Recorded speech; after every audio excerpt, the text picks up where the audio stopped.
Welcome to HUM 1900 Introduction to Film Online section. Allow me to introduce myself. My name is Ms. Kendall or Ms. K, and I'm the film faculty member at the Royal Oak and Southfield campuses. This course is 100% online and asynchronous. It does not meet on campus, in a classroom, or through Zoom. Assigned films. Students are solely responsible for obtaining and watching assigned films.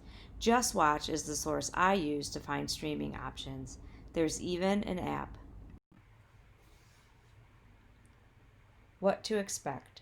Since this may be the first film class for many of you, I'd like to explain what we'll do in class. It may be a different approach to film than you're used to. Viewing film critically. We'll approach film critically and objectively. This means setting aside our likes and dislikes or initial reactions to film. It may be difficult at first, but the process will be very rewarding. How to read a film. Because we'll be looking at film closely instead of passively, we'll be reading film. As we learn the language and grammar of film, we'll focus on the formal elements of filmmaking. We'll develop the tools for critical thinking and writing about film. Aesthetic awareness is the general education outcome for the class. As we become aesthetically aware, we'll use film language in formal writings and discussions. We'll understand how film speaks to the viewer through its formal elements, photography, mise-en-scène, editing, sound, etc. Every picture tells a story.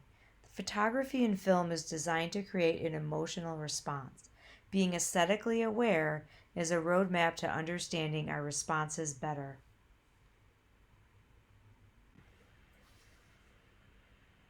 Analyzing an image. We are given information about the subjects and the setting.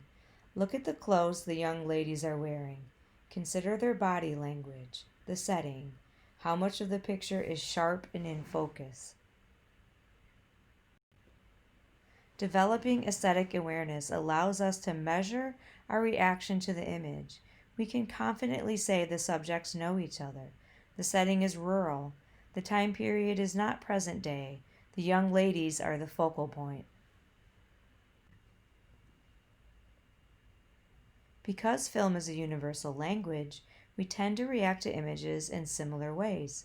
When we're aesthetically aware, we understand that we're responding to the elements of composition.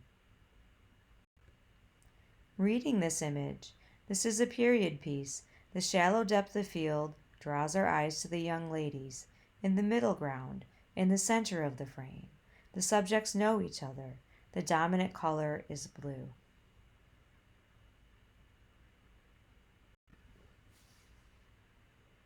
Expectations about what a film is or should be come from our experiences with film and are largely subjective. Since no one is born knowing what a film is, let's consider how would we explain film to someone who's never seen one before. Imagine you tell someone you're taking an online film class and they say, "What is film?" I know this is a stretch. Let's have some fun and use our imaginations. Here are a few ways to describe film. The celluloid that captures the images. Film is a noun. It's a capture device, even if it's digital. We need something to store images on so they can be viewed repeatedly. The act of shooting. Film is not only a noun, a thing, it's a verb, an act. We must go out and capture images.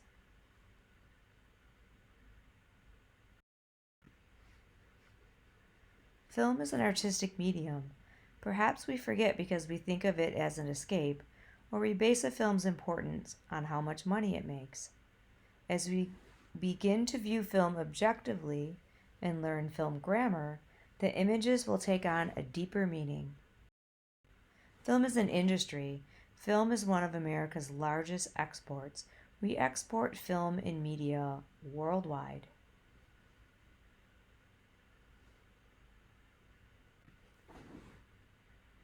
A historic and cultural document.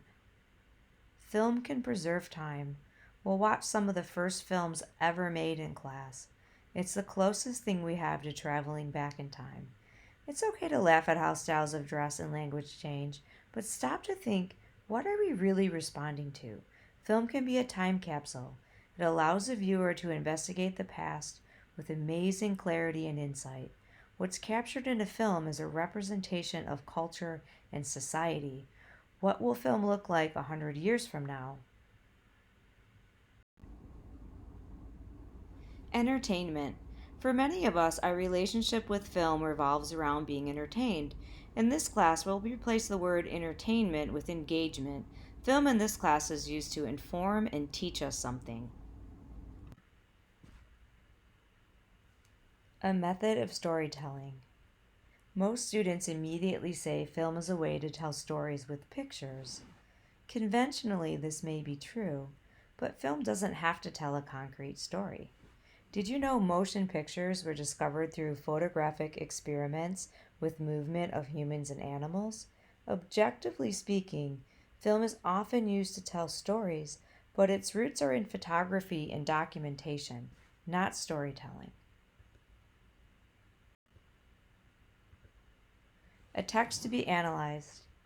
As film critics will move further away from judging films based on our opinions and towards analyzing film through a framework with a set of criteria.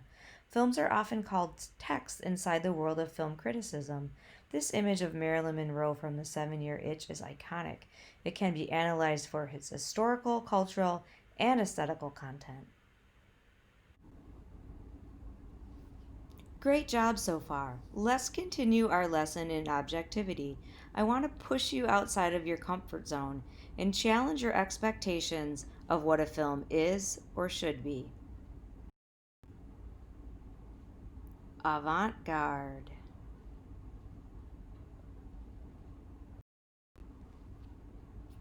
Avant-garde art and film has a long history of commenting on and challenging conventions in traditional artistic movements.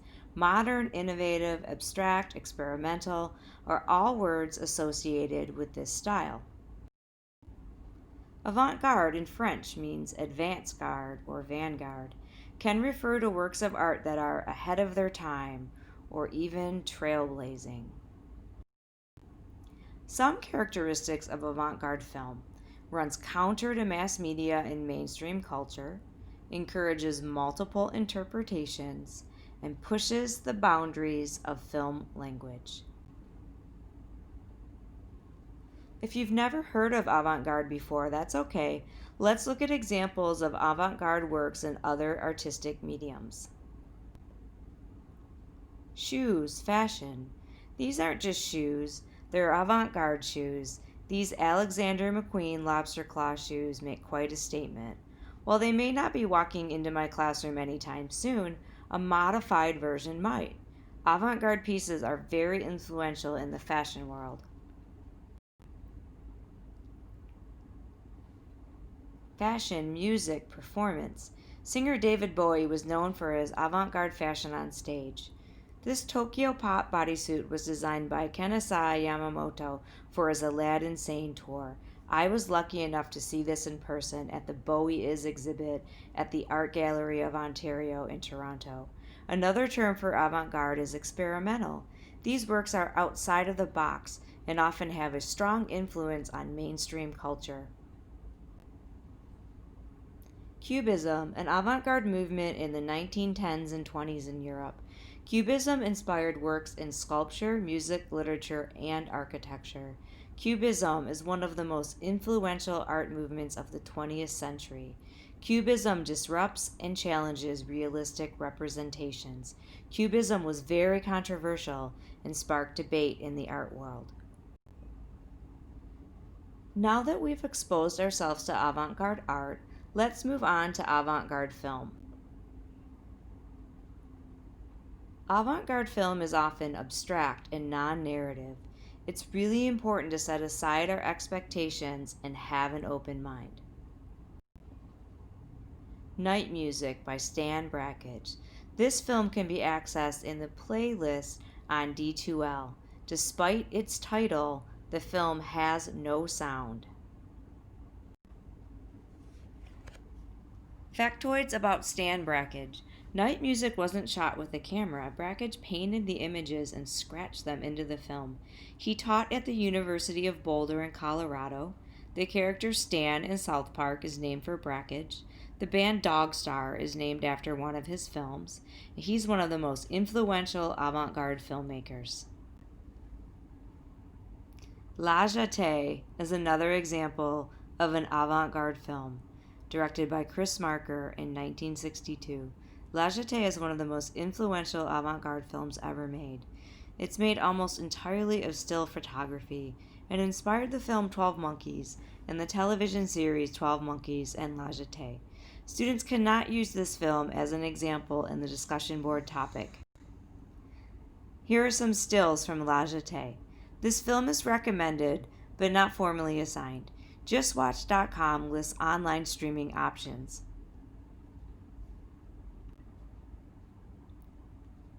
After approaching film critically and learning about avant-garde, would we answer the question, what is film, differently? I hope so. Films featured in this lecture. Students are encouraged to explore these films. You can pull up the PDF version of this lecture in the module on D2L to take a closer look. Until next time, have a productive week.